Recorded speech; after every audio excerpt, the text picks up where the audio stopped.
Les images que je regarde proviennent d'une des plus grandes fermes d'élevage de lions du pays. C'est un établissement privé, bien entendu, qui compte plus de 500 lions. Cela me brise le cœur de regarder ces images. Ce sont des conditions affreuses. On y voit par exemple ces jeunes lions complètement délaissés. C'est choquant. Partout, il y a de la viande avariée, des excréments. On n'y voit presque pas d'ombre, pas d'herbe. C'est un environnement pas du tout naturel où sont détenus ces animaux. Là, on peut voir des mouches. Vous constatez aussi l'absence d'ombre, là derrière. La dame de la ferme nous a appris que des chasseurs de trophées avaient déjà réservé ces lions.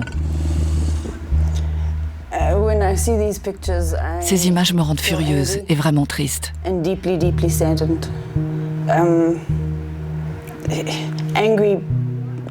Furieuse en raison de l'avidité des hommes, due à leur ignorance, et à l'idée que les hommes se croient autorisés à dominer ces animaux à ce point. Le lion est un animal majestueux, c'est le roi de la jungle. Tout le monde le sait. C'est ce que nous enseignons à nos enfants. Fort heureusement pour eux, il existe donc des refuges comme le Lions Rock où vivent ceux qui ont échappé à ces terribles chasses en boîte. C'est leur nom.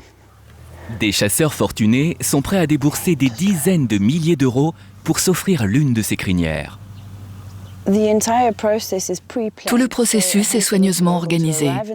Les chasseurs de trophées arrivent dans la région et lorsqu'ils en repartent, c'est souvent avec leur hélicoptère ou leur avion privé. Ça n'a rien d'une aventure. C'est ce qu'ils appellent une réserve de chasse, c'est-à-dire un terrain privé et délimité. Le lion est transporté jusqu'ici. Parfois, il est souvent sorti de sa cage la veille et il est sous sédatif afin qu'il ne parte pas trop loin. Et bien sûr, le chasseur amateur est accompagné d'un professionnel qui, soi-disant, piste et trouve l'animal. Et le roi des animaux n'est pas abattu d'un coup. Non, ces apprentis chasseurs s'acharnent.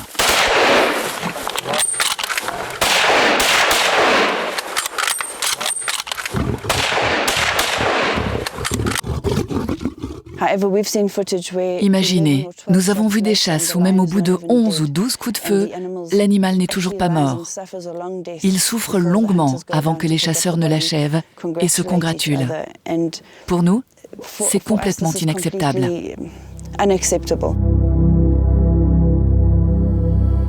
Face à ce business sanglant et lâche, Fiona est démunie, car c'est une pratique tout à fait légale en Afrique du Sud. Les chasseurs peuvent donc fêter leur butin en toute quiétude.